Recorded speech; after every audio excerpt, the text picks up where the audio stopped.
صلى الله عليه إليه بالإذن وقد نادانا لبيك يا من دلنا وحدانا صلى الله عليه صلى عليك الله بارئك الذي بك يا مشفع وخصنا وحبانا صلى الله عليه مع آلك الأظهار معدن سرك الأسماء فهم سفن النجاة حمانا صلى الله عليه وعلى صحابتك الكرام حماة دينك أصبحوا لولائه عنوانا صلى الله عليه والتابعين لهم بصدق ما حدا هادي المودة هيج الأشجانا صلى الله عليه والله ما ذكر الحبيب لدى المحب إلا وأضحى والحا نشوانا صلى الله عليه أين المحبون الذين عليهم بذل النفوس مع النفائس هانا صلى الله عليه لا يسمعون بذكر طه المصطفى إلا به انتعشوا وأذهب رانا صلى الله عليه فاحتاجت الأرواح تشتاق اللقاء وتحن تسأل ربها الرضوانا صلى الله عليه حال المحبين كذا فاسمع إلى سير المشفع وارهف الآذان صلى الله عليه ونصت إلى أوصاف طه المجتبى واحضر لقلبك يمتلئ وجدانا يا ربنا صل وسلم دائما على حبيبك من إليك دعانا اللهم صل وسلم وبارك عليه وعلى آله. أعوذ بالله من الشيطان الرجيم. بسم الله الرحمن الرحيم. إنا فتحنا لك فتحا مبينا ليغفر لك الله ما تقدم من ذنبك وما تأخر ويتم نعمته عليك ويهديك صراطا مستقيما وينصرك الله نصرا عزيزا. لقد جاءكم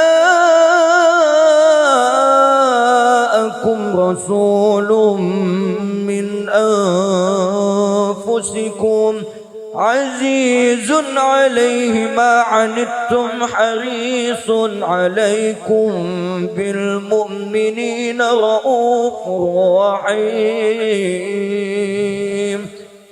فإن تولوا فقل حسبي الله حسبي الله لا إله إلا هو عليه توكلت وهو رب العرش العظيم. إن الله وملائكته يصلون على النبي يا أيها الذين آمنوا صلوا عليه وسلموا تسليما. اللهم صل وسلم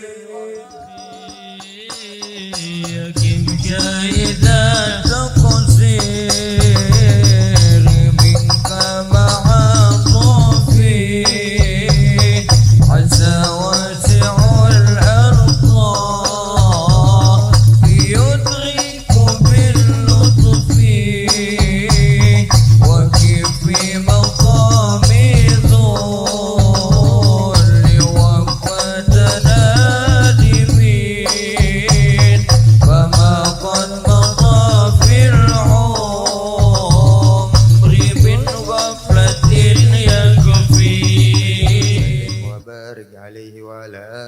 صلى الله عليه نبأنا الله فقال جاءكم نور فسبحان الذي أنبانا صلى الله عليه والنور طه عبده من به في ذكره أعظم به منانا صلى الله عليه ورحمة المولى تأمل قوله فليفعله وغضوا به فرحانا صلى الله عليه مستمسكا بالعروة الوثقى ومعتشما بحبل الله من أنسانا صلى الله عليه واستشعرا أنوار من كلامة كنت نبيا قال آدم كان صلى الله عليه بين التراب وبين ماء فاستفع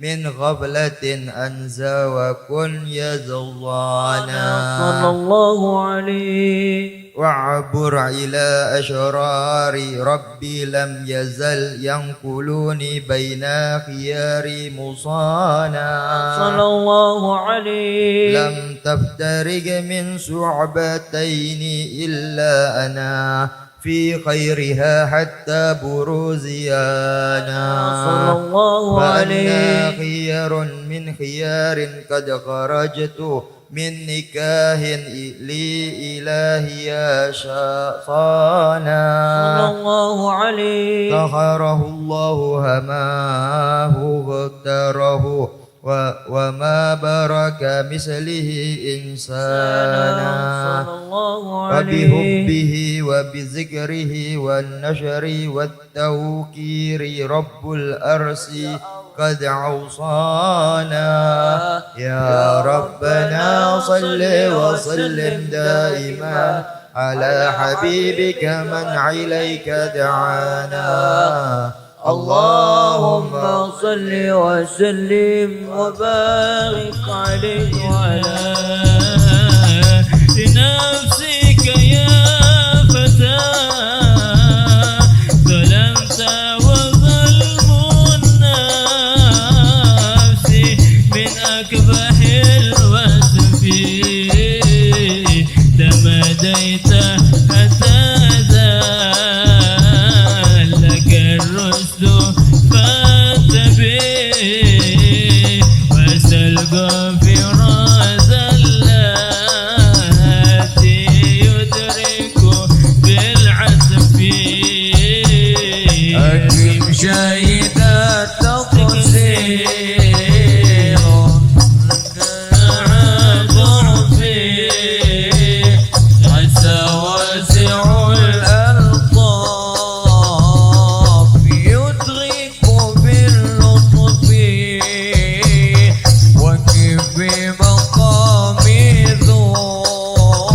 ذل وفة نادمين فما قد مضى في العمر من غفلة يكفي وبارك عليه وعلى آله صلى الله عليه لما دنا وقت البروز لأحمد عن إذن من مشاه قد كان صلى الله عليه حمل اسمه الأم الأمينة بنت وهب من لها على الإله مكانا صلى الله عليه من والد المختار عبد الله بن عبد لمطلب رأى البرهان قد كان يغمر نور طه وجهه وسر إلى الابن المصون عيانا صلى الله عليه وهو ابن هاشم الكريم شام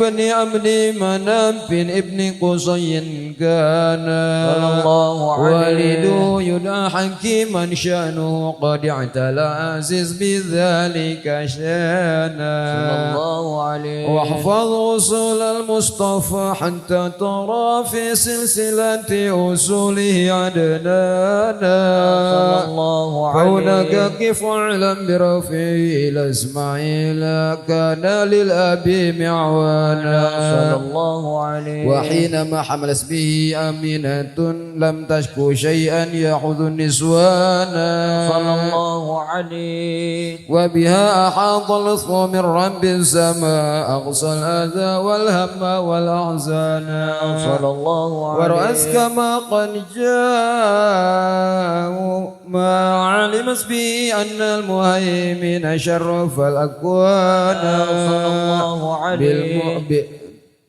بالطهر من في بطنها فاستبصرت وذنى المخاض فعسر عسر الوانا سبحان وقد الله نشر إله نعته في الكتب بين لنا تبيانا صلى الله عليه أخذ ميثاق النبيين لما آتيتكم من حكمة إحسانا صلى الله عليه وجاءكم رسولنا لتؤمنن وتنصرون وتصبحون أعوانا الله عليه قد بشروا أقوامهم بالمصطفى أعظم بذلك رتبة ومكانا صلى الله عليه وهو وإن جاء الأخير مقدم يمشون تحت لواء من نادانا صلى الله عليه يا أمة الإسلام أول شافع ومشفع أنا قد لا توانى صلى الله عليه حتى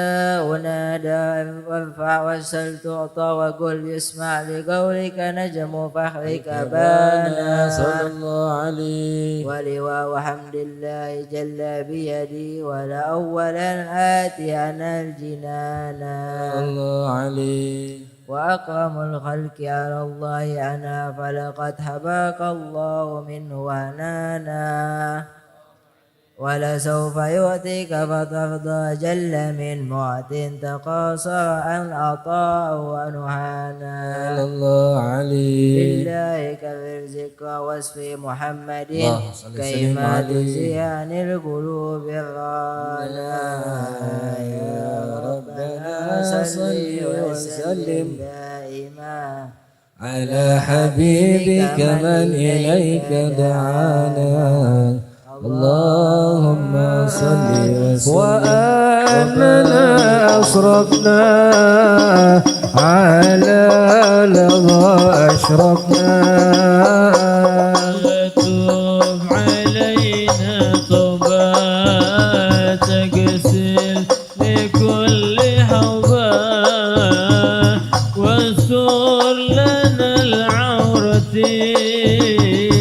ومن الروعة واغفر لوالدنا ربي ومولودنا والأهل والإخوة وسائر الهلال وكل ذي محبة أو جيرة أو صبا والمسلمين أجمع أمين ربي أسماء عدلا وجودا منال لا بكساب منا بالمصطفى الرسول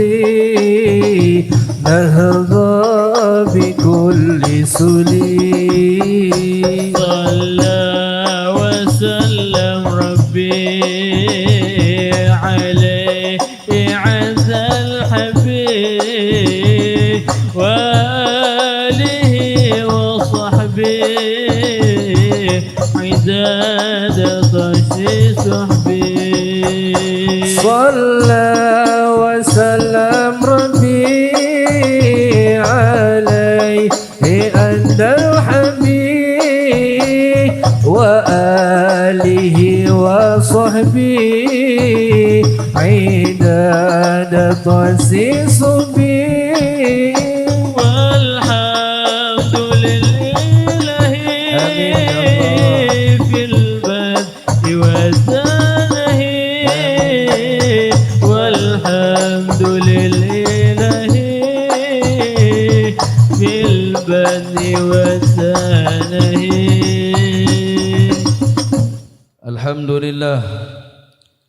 الحمد لله الذي تواضع كل شيء لعظمته وذل كل شيء لعزته أشهد أن لا إله إلا الله وحده لا شريك له وأشهد أن محمدا عبده ورسوله لا نبي ولا رسول بعده اللهم صل وسلم وكرم وعظم على سيدنا محمد صلى الله عليه وسلم وعلى آله وأصحابه وذريته وإتراته ومن تبع شريعته إلى يوم معاد أما بعد سبحانك لا علم لنا إلا ما علمتنا إنك أنت العليم الحكيم وتب علينا إنك أنت التواب الرحيم وقل رب اشرح لي صدري ويسر لي أمري واحلل عقدة من لساني يفقهوا قولي.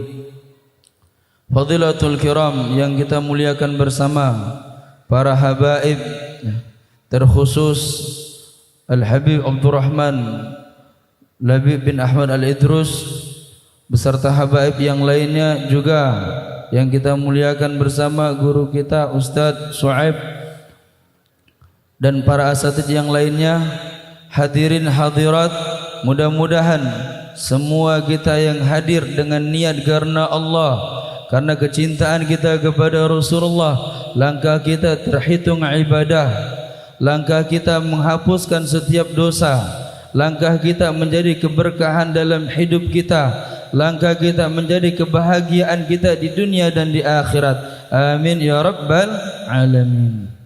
Alhamdulillah, bersyukur kita kepada Allah atas limpahan rahmat dan karunia-Nya sehingga kita dimampukan untuk bisa hadir di tempat yang mulia ini, di masjid yang mana masjid adalah tempat sebaik-baiknya tempat. Kemudian duduk di tempat yang baik, yaitu majlis zikir, majlis ilmu, majlis salawat. Juga bersama orang-orang yang baik adalah orang-orang yang mensucikan dirinya. Maka karena itu, ini nikmat mesti kita syukuri dan kita jaga. Salawat serta salam kita haturkan kepada baginda Muhammad sallallahu alaihi wasallam. Semoga Allah Ta'ala juga menganugerahkan kepada kita untuk bisa mengikuti daripada apa yang diajarkan oleh baginda Muhammad sallallahu alaihi wasallam sehingga kita pantas nantinya mendapatkan syafaat baginda Muhammad sallallahu alaihi wasallam. Ma'asyiral muslimin, hadirin hadirat yang Allah Ta'ala muliakan. Allah Ta'ala berfirman, a'udzu billahi minasyaitonir rajim. Yarfa'illahu alladhina amanu minkum walladhina utul ilma darajat. Allah Ta'ala akan mengangkat derajat di antara kalian yang paling beriman dan orang-orang yang utul ilma, yang memiliki ilmu, pengetahuan tentang agama. Ini Allah Ta'ala menjanjikan janji kemuliaan, janji derajat yang tinggi bagi orang-orang yang beriman.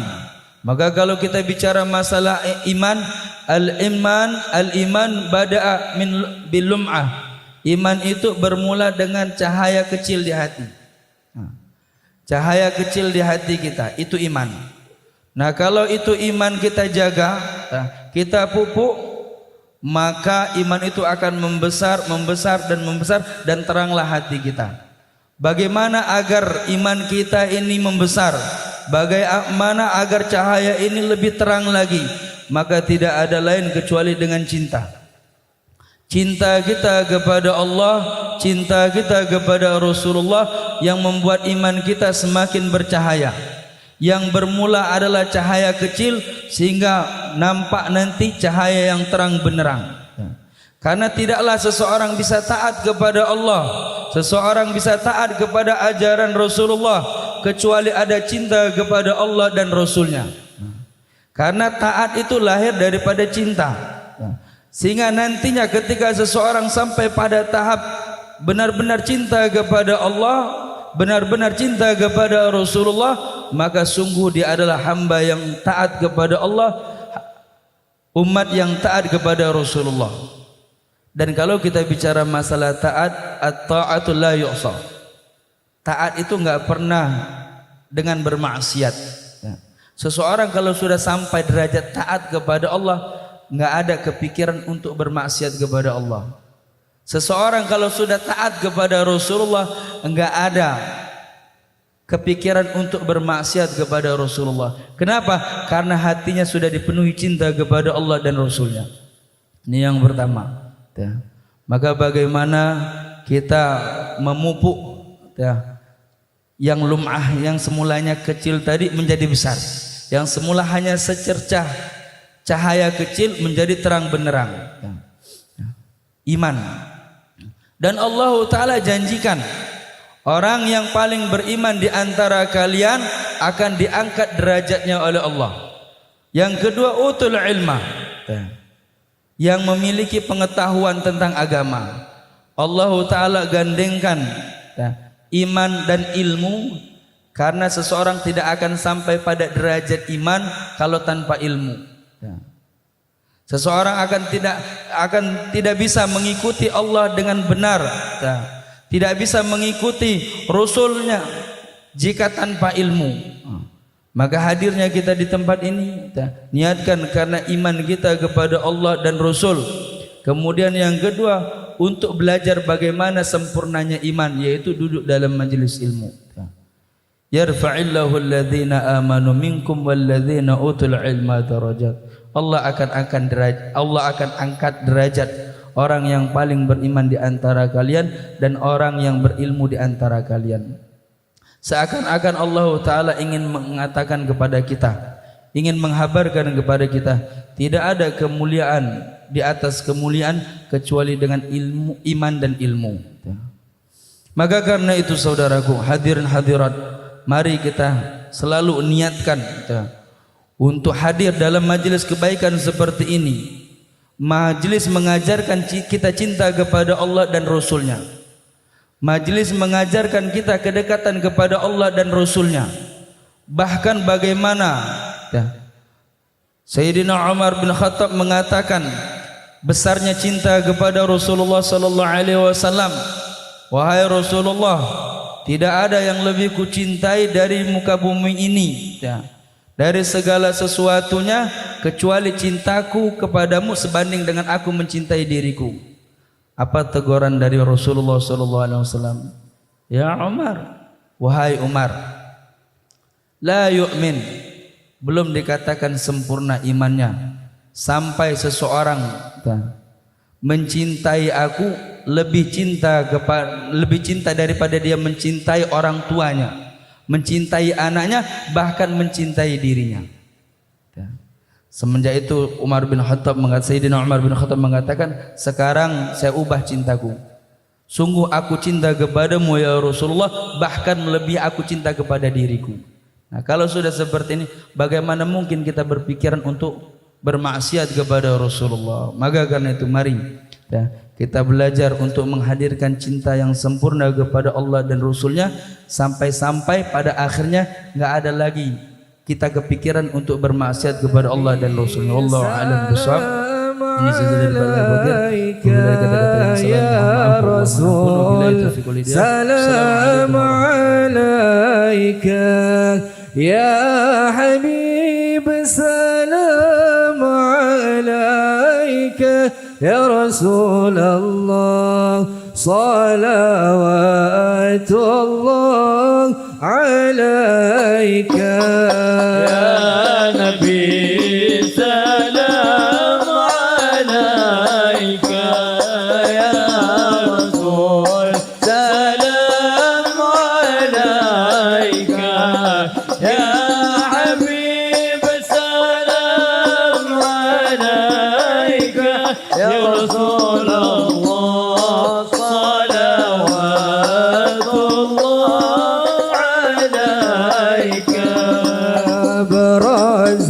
الله المشفع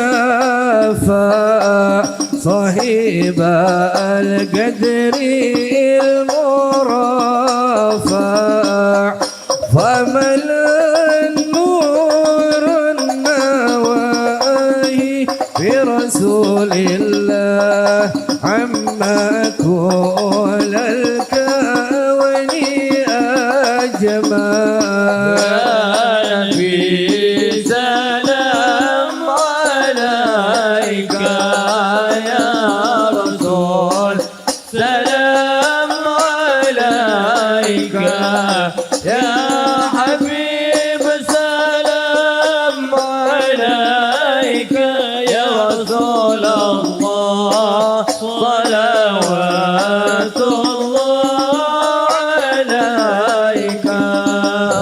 نكست أصنام الشركين وبنا الشرك تصادى وعدنا وقت الهداية برسول الله وهما الكفر تزادى نبي سلام عليك يا رسول سلام عليك يا حبيب سلام عليك يا رسول الله صلوات الله عليك وبك الرحمن نسأل وإله الأرش يسمع يا عظيم المن يا رب شملنا بالمصطفى اجمع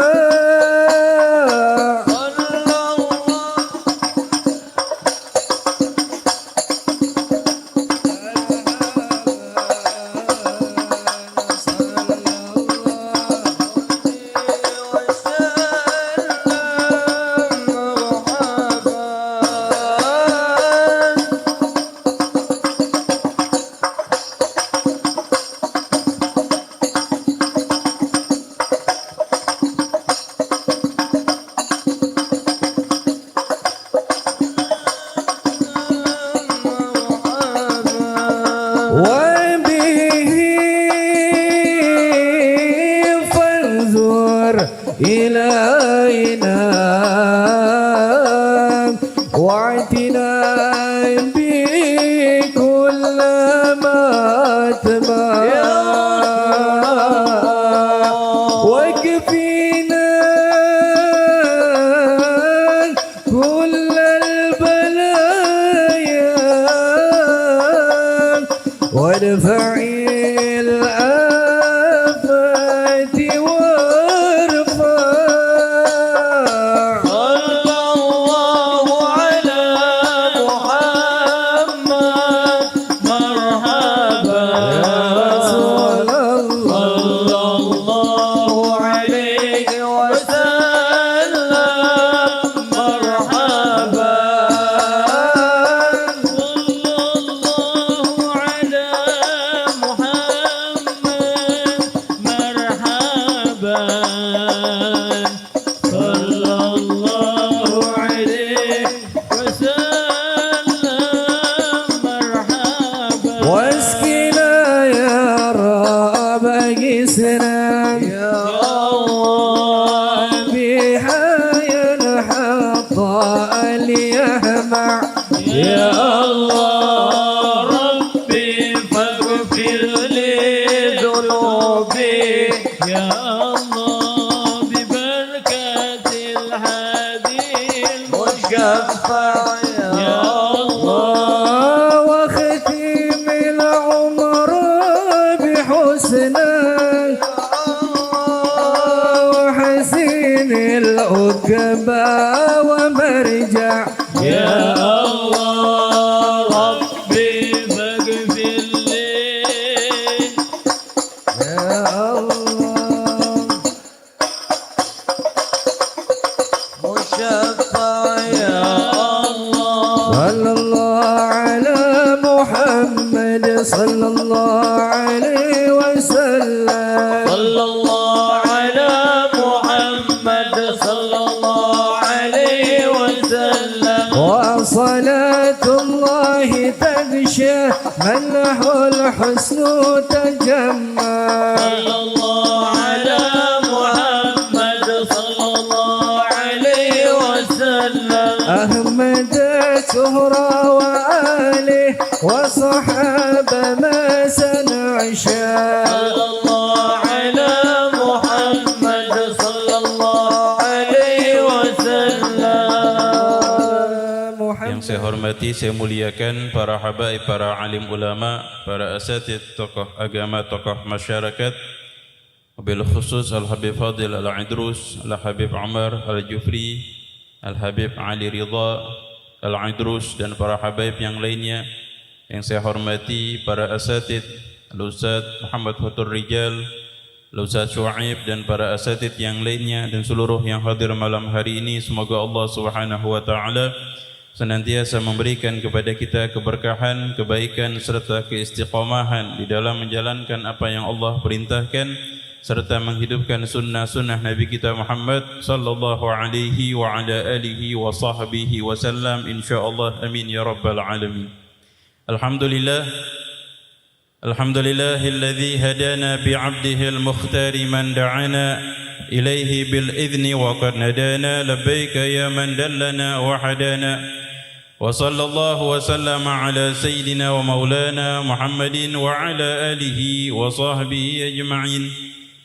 أما بعد, walhamdulillah, segala puji bagi Allah Subhanahu wa taala yang telah memberikan kenikmatan kepada kita. Dengan nikmatnya kita dapat melaksanakan aktivitas kita hari ini, dan Allah Subhanahu wa taala memberikan banyak kemudahan, memberikan banyak kebaikan, memberikan kesempatan bagi kita malam hari ini untuk dapat berkumpul, mengingat Allah, berzikir kepada Allah, bersalawat dan membacakan sejarah Nabi kita Muhammad sallallahu alaihi wa ala alihi wa sahbihi wasallam, serta mendengarkan daripada ilmu yang bermanfaat, yaitu ilmu yang menyebabkan seorang hamba makin dekat dengan Allah Subhanahu wa taala.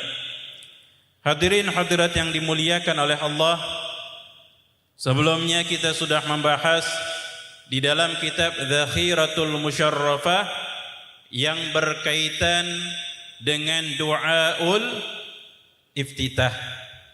Ya, sudah disebutkan riwayat hadisnya. Maka ucapan yang disebutkan di dalam kitab Zakhiratul Musyarrafah, Allahu Akbar kabira walhamdulillahi katsira wa subhanallahi bukratan wa asila, inni wajjahtu wajhiya lilladzi fatara samawati wal ard hanifan muslima wa ma ana minal musyrikin, inna salati wa nusuki wa mahyaya wa mamati lillahi rabbil alamin la syarika lahu wa bidzalika umirtu wa ana minal muslimin. Maka selanjutnya di dalam kitab Zakhiratul Musyarrafah menyebutkan du'aul i'tidal. Ya, doa yang dibaca ketika i'tidal. Wa yusannu lil musalli 'inda ar-raf'i min ar-ruku'i an ya'tiya bi du'ail i'tidal. Maka disunnahkan bagi orang yang sedang mengerjakan salat, ketika bangkit dari rukuknya, hendaknya dia membaca doa al-i'tidal. Ya, yang sunnah apa? Bacaan doanya. Ya, sedangkan i'tidal maka hukumnya adalah rukun daripada rukun-rukun salat. Sedangkan doanya hukumnya adalah sunnah. Maka disebutkan di dalam kitab Zakhiratul Musyarrafah, Rabbana walakal hamdu hamdan katsiran thayyiban mubarakan fi mil'as samawati wa mil'al ardi wa mil'a ma syi'ta min syai'in ba'du. Maka hadisnya diriwayatkan dari Rifa'ah bin Rafi' Az-Zuraqi radhiyallahu anhu qala, beliau berkata, kunna yawman nusalli wara'an nabi sallallahu alaihi wasallam falamma rafa'a ra'sahu min ar-rak'ati qala sami'allahu liman hamidah. Maka beliau mengatakan, kami mengerjakan salat di belakang Rasulullah sallallahu alaihi wasallam, yang artinya mengerjakan salat berjamaah bersama Nabi Muhammad sallallahu alaihi wasallam. Ketika Rasulullah mengangkat kepalanya atau mengangkat dirinya dari ruku menuju i'tidal, maka Rasulullah mengucapkan sami'allahu liman hamidah. Qala rajulun wara'ahu, Rabbana walakal hamdu hamdan katsiran thayyiban mubarakan fi. Maka ada orang atau sahabat di belakang Nabi sallallahu alaihi wasallam mengucapkan Rabbana walakal hamdu hamdan katsiran thayyiban mubarakan fi. Falamma sarafa, maka setelah mengerjakan salat, setelah menyelesaikan salat, qala, maka Rasulullah bertanya. Ya, Rasulullah bertanya, manil mutakallim? Siapa yang tadi mengucapkan Rabbana walakal hamdu hamdan katsiran thayyiban mubarakan fi? Maksudnya apa? Rasulullah belum pernah mengajarkan doa tadi. Ya, belum pernah mengajarkan doa tadi ditambahkan dengan hamdan katsiran thayyiban mubarakan fi. Tapi ada sahabat yang mengucapkan. Maka setelah mengerjakan salat, Rasulullah menatap para sahabat dan bertanya, manil mutakallim? Siapa tadi yang mengucapkan? Ya, kira-kira ini pada tegang apa santai aja sahabat? Pada tegang. Siapa nih yang ngucapin nih? Kok tiba-tiba Rasulullah bertanya? Maka ada sahabat yang mengatakan, ana ya Rasulullah, saya yang tadi mengucapkan wahai Rasulullah. Kata Nabi sallallahu alaihi wasallam, ra'aitu bid'atan wa thalathina malakan yabtadirunaha ayyuhum yaktubuha awal. Nabi sallallahu alaihi wasallam bersabda, menyampaikan fadilah, adanya keutamaan. Ya, ternyata yang diucapkan sahabat tadi adanya keutamaan. Aku melihat ada 30 lebih malaikat, kata Rasulullah. Mereka saling berlomba-lomba siapa yang mencatat terlebih dahulu daripada kebaikan yang engkau ucapkan ketika doaul i'tidal tadi. Rabbana walakal hamdu hamdan katsiran thayyiban mubarakan fi. Ya, jadi ternyata Rasulullah ingin menyampaikan keutamaannya. Keutamaan apa yang diucapkan oleh sahabat tadi, bahwasanya ada 30 lebih malaikat, di mana mereka para malaikat-malaikat yang selalu menjalankan apa yang Allah perintahkan, yang tidak pernah bermaksiat, tidak pernah melanggar perintah Allah. Maka mereka berlomba untuk mencatat kebaikan apa yang diucapkan oleh sahabat tadi radhiyallahu anhum ajma'in. Maka hadis ini adalah hadis yang diriwayatkan oleh Al-Imam Bukhari. Dan selanjutnya dari riwayat Sayyidina Abdullah bin Abbas radhiyallahu anhuma, qala, beliau berkata, kana Rasulullah sallallahu alaihi wasallam idza qala sami'allahu liman hamida qala Allahumma rabbana lakal hamdu mil'as samawati wa mil'al ardi wa mil'a ma syi'ta min syai'in ba'du.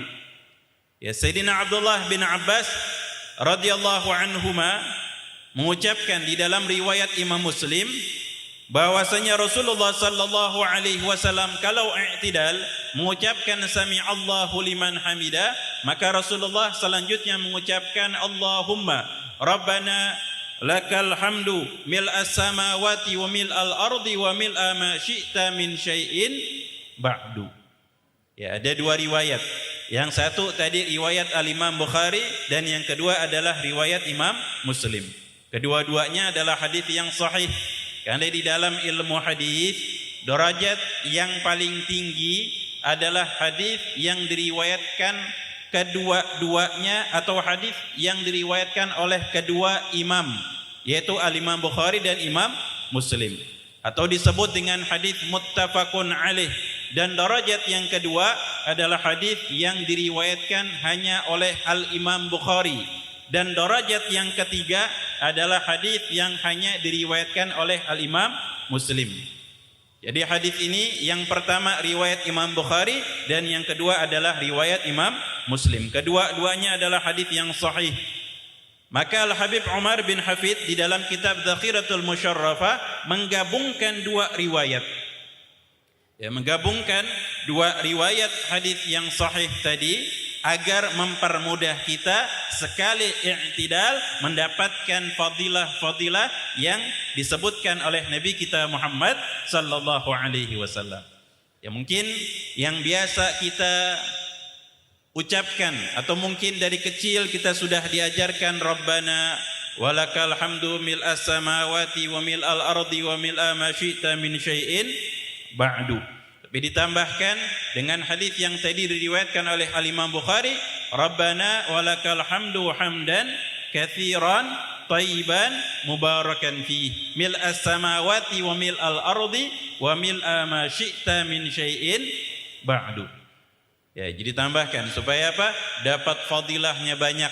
Ya, sekali mengerjakan salat rakaat yang pertama 30 lebih malaikat berebutan ingin mencatat kebaikan yang tadi kita ucapkan. Rakaat yang kedua gitu dan seterusnya. Setiap rakaat, setiap i'tidal mendapatkan keutamaan yang besar dari Allah Subhanahu wa taala. Lalu yang selanjutnya disebutkan di dalam kitab Zakhiratul Musyarrafah, doaul julus baina sajdatain. Doa yang diucapkan ketika duduk di antara dua sujud. Wa yusannu 'indal julusi baina sajdataini an yaqula, dan disunnahkan ketika duduk di antara dua sujud. Ya, disunnahkan untuk mengucapkan. Sedangkan duduk di antara dua sujud hukumnya rukun daripada rukun-rukun salat, dan mengucapkan doanya hukumnya adalah sunnah.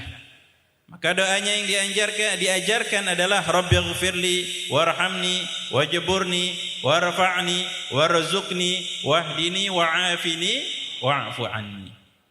Ya, jadi insyaallah sudah hafal semuanya. Karena semua yang biasa kita baca. Ya, semua yang biasa alhamdulillah kita ucapkan. Sedangkan riwayat hadisnya diriwayatkan oleh Al-Imam Ahmad bin Hanbal dari sahabat Abdullah bin Abbas radhiyallahu anhu, bittu 'inda khalati Maimunah. Beliau menceritakan beliau pernah menginap di rumah bibinya yang bernama Maimunah. Qala fantabaha Rasulullah sallallahu alaihi wasallam minal lail. Maka suatu malam Rasulullah bangun melaksanakan ibadah salat, maka didengarlah apa yang diucapkan oleh Nabi. Qala thumma raka'a, ketika Rasulullah ruku, qala fara'aituhu qala fi ruku'ihi, maka diucapkan apa yang diucapkan oleh Rasulullah ketika ruku, subhana rabbiyal azim. Ya, subhana rabbiyal azim. Maka di dalam ucapan ruku, zikir atau doa yang biasa diucapkan ketika ruku, ini riwayatnya banyak. Ya, mungkin yang biasa kita baca subhana rabbiyal azimi wa bihamdih dibaca sebanyak tiga kali. Ini ada riwayat hadisnya. Ada riwayat hadis yang lain hanya mengucapkan subhana rabbiyal azim sebanyak 3 kali. Di dalam riwayat ini hanya disebutkan sekali subhana rabbiyal azim. Thumma rafa'a ra'sahu, kemudian mengangkat kepalanya, fahamidallah masya'a an yahmadah. Maka Rasulullah mengucapkan syukur dan memuji Allah, maka luar biasa pujian Nabi sallallahu alaihi wasallam kepada Allah Subhanahu wa taala. Thumma sajada, kemudian Rasulullah sujud. Fakana yaqulu fi sujudih, maka yang diucapkan oleh Rasulullah ketika sujud subhana rabbiyal a'la. Ya, di dalam riwayat yang lain subhana rabbiyal a'la wa bihamdih diucapkan sebanyak 3 kali. Ada riwayat yang hanya mengucapkan subhana rabbiyal a'la sebanyak 3 kali. Ya, banyakkan zikir ini diucapkan atau disebutkan di dalam kitab Al-Adhkar karya Al-Imam Nawawi rahimahullah. Ya, jadi banyak riwayat hadisnya. Apa yang diucapkan oleh Nabi sallallahu alaihi wasallam baik ketika ruku ataupun ketika sujud. Maka di antara hal yang Al-Faqir dapatkan faedah dari guru Al-Faqir Al-Habib Abdullah bin Ismail As-Segaf. Beliau mengajarkan di kota Syihr Hadramaut, kalau seandainya ingin menggabungkan 2 riwayat, ya bisa diucapkan dengan subhana rabbiyal azim, subhana rabbiyal azim, subhana rabbiyal azimi wa bihamdih. Dan ketika sujud subhana rabbiyal a'la, subhana rabbiyal a'la, subhana rabbiyal a'la wa bihamdih. Ya, boleh diucapkan. Ya, makanya kalau salatnya yang agak cepat, apalagi kemarin Ramadan, salat tarawih cepat apa enggak cepat? Masya Allah, kayaknya pada cepat semua salatnya. Ya, biasanya kan sholatnya agak cepat ya dibandingkan dengan selain sholat sunnah tarawih. Karena rakaatnya banyak. 20 rakaat belum ditambah witir. Ya. Terkadang kalau makmum yang kurang paham daripada bacaan yang perlu dibaca ketika ruku ataupun ketika i'tidal ataupun ketika sujud, dibaca semuanya bisa ketinggalan ya daripada rukun-rukun yang dilakukan oleh imam, maka khawatir bisa membatalkan salatnya. Maka boleh disingkat atau diucapkan sesuai dengan riwayat hadisnya. Ya, ketika ruku hanya mengucapkan subhana rabbiyal azim sekali saja. Sami'allahu liman hamidah rabbana walakal hamdu. Ketika sujud subhana rabbiyal a'la. Ya, ketika duduk di antara dua sujud rabbighfirli warhamni. Ya, tapi jangan dikerjakan ketika selain salat tarawih. Ini kalau mendapatkan imam salatnya cepat. Ya, jangan jadikan dalil ntar salatnya kayak ayam lagi matok jagung. Itu kalau ayam matok tuh gimana cepatnya? Tok tok tok tok. Salatnya gitu. Allahu akbar. Sami'allahu liman hamidah. Allahu akbar. Ya, jangan buru-buru salatnya. Ya, karena salat adalah ketika hamba sedang bermunajah kepada Allah Subhanahu wa taala. Faqala fakana yaqulu fima baina sajdatain, maka di antara ucapan yang diucapkan oleh Rasulullah ketika di antara dua sujud, Rabbighfirli warhamni wajburni warfa'ni warzuqni wahdini. Ya, baik yang tadi ataupun yang ini, kedua-duanya adalah hal yang disunnahkan untuk diucapkan. Maka di dalam kitab Dzakhiratul Musyarrafah tadi diucapkan Rabbighfirli warhamni wajburni warfa'ni warzuqni wahdini wa'afini wa'fu anni. Selanjutnya bacaan tasyahud. Ya, sudah malam ya, cukup ya. Insyaallah sedikit tapi bisa diamalkan. Atau paling tidak kita mengetahui bahwasanya selama ini apa yang kita kerjakan, apa yang kita ucapkan adalah perkara yang dicontohkan langsung oleh Nabi kita Muhammad sallallahu alaihi wasallam.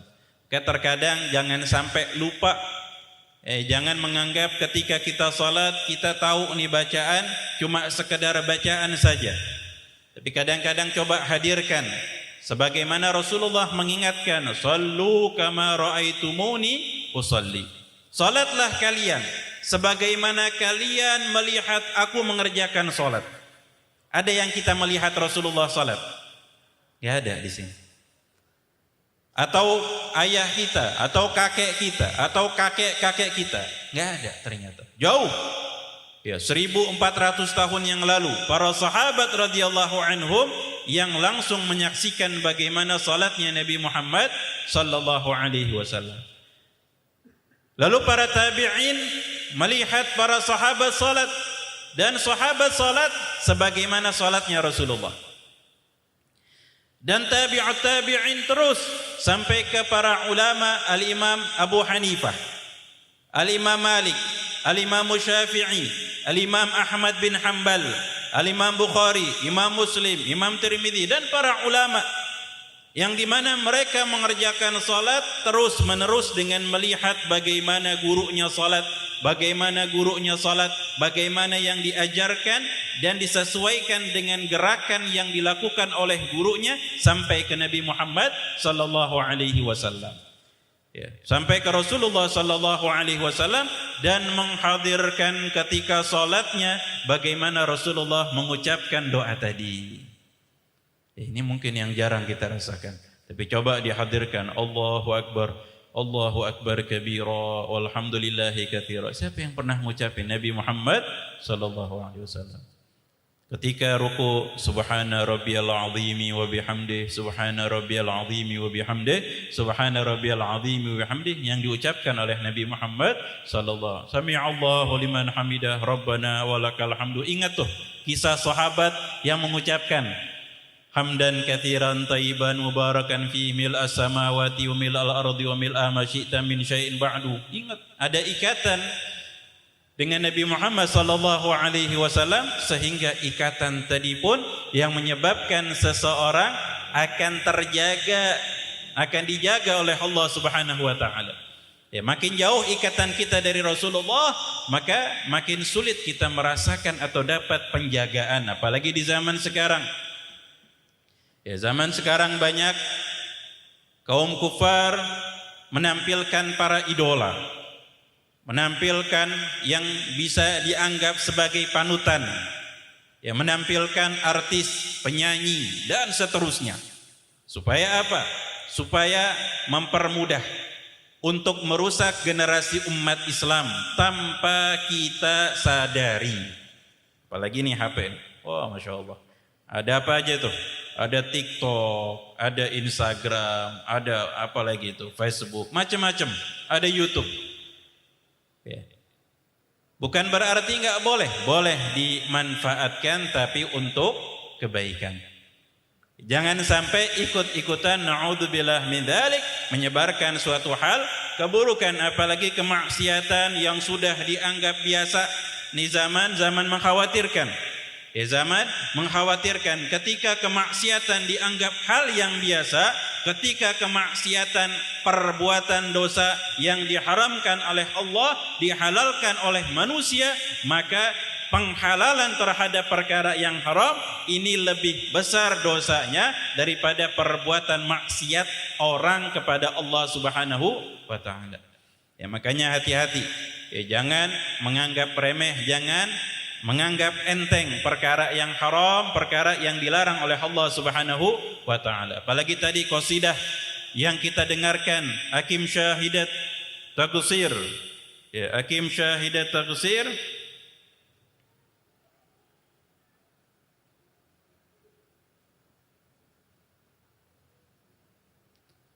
Minka ma'ad du'fi asa wasi'ul altaf yudriku bil lutfi. Bangunlah wahai yang merasa dirinya penuh dengan kekurangan dan kelemahan, semoga Allah yang maha luas kelembutannya menghamparkan sifat lembutnya. Waqif fi magami dhulli waqfata nadimin fama qad madha fil umri min ghaflatin yakfi. Tadi qasidah dibaca, ya, kita enaknya dengarnya, rupanya maknanya luar biasa. Diamlah sejenak di tempat yang rendah, artinya merendahkan di hadapan Allah dengan penuh penyesalan atas dosa, maka umurmu yang berlalu dengan kelalaian cukup sebagai peringatan buatmu. Ya. Kadang-kadang Allah itu tidak mengadab seorang hamba dengan ujian yang berat, tapi kadang-kadang Allah Subhanahu wa taala memberikan ujian daripada hamba ketika masih bisa atau mudah melakukan kemaksiatan. Ya, karena kemaksiatan itu tersendiri adalah suatu azab. Ya, kemaksiatan itu sendiri adalah peringatan dari Allah Subhanahu wa taala. Kalau masih mudah melakukan kemaksiatan, masih mudah melakukan perbuatan dosa, maka hati-hati. Ya, justru kita harus hati-hati, karena perbuatan yang seperti itu yang menyebabkan seorang hamba akan makin jauh dari Allah. Kalau sudah jauh dari Allah Subhanahu wa taala, maka seluruhnya akan terasa sempit walaupun dalam keadaan lapang. Berapa banyak orang yang kaya raya tapi naudzubillah matinya bunuh diri. Berapa banyak orang yang terkenal, artis, seluruh dunia mengenalnya, tapi naudzubillah min dzalik matinya overdosis. Ya. Walaupun zahirnya keadaan lapang, tapi hatinya sempit karena jauh dari Allah Subhanahu wa taala. Tapi orang-orang yang beriman, kita lihat bagaimana keadaan Nabi Muhammad sallallahu alaihi wasallam yang rumahnya disebutkan kalau diangkat tangannya itu menyentuh atapnya. Ya, rumahnya Rasulullah kecil sederhana. Ketika Rasulullah ditawarkan emas ditolak oleh Nabi sallallahu alaihi wasallam. Akan tetapi tidak ada hamba yang lebih bahagia dibandingkan apa yang dirasakan oleh Nabi Muhammad sallallahu alaihi wasallam. Tidak ada hamba yang lebih beruntung dibandingkan mereka para sahabat yang hidup dekat dengan Nabi Muhammad sallallahu alaihi wasallam. Maka alhamdulillah Allah Subhanahu wa taala masih memudahkan kita untuk dapat berkumpul malam hari ini di dalam majlis Rasulullah sallallahu alaihi wasallam. Semoga Allah Subhanahu wa taala memberikan perlindungan kepada kita, keluarga dan kerabat kita, dijauhkan dari segala bentuk fitnah, hal-hal yang menyebabkan kita lalai di hadapan Allah Subhanahu wa taala. Dan semoga Allah Subhanahu wa taala menjadikan kita sebagai umat yang dapat menghidupkan sunnah Nabi Muhammad sallallahu alaihi wasallam insyaallah. Amin ya rabbal alamin. Ya Rafi'a syani wa daraji al-fatayati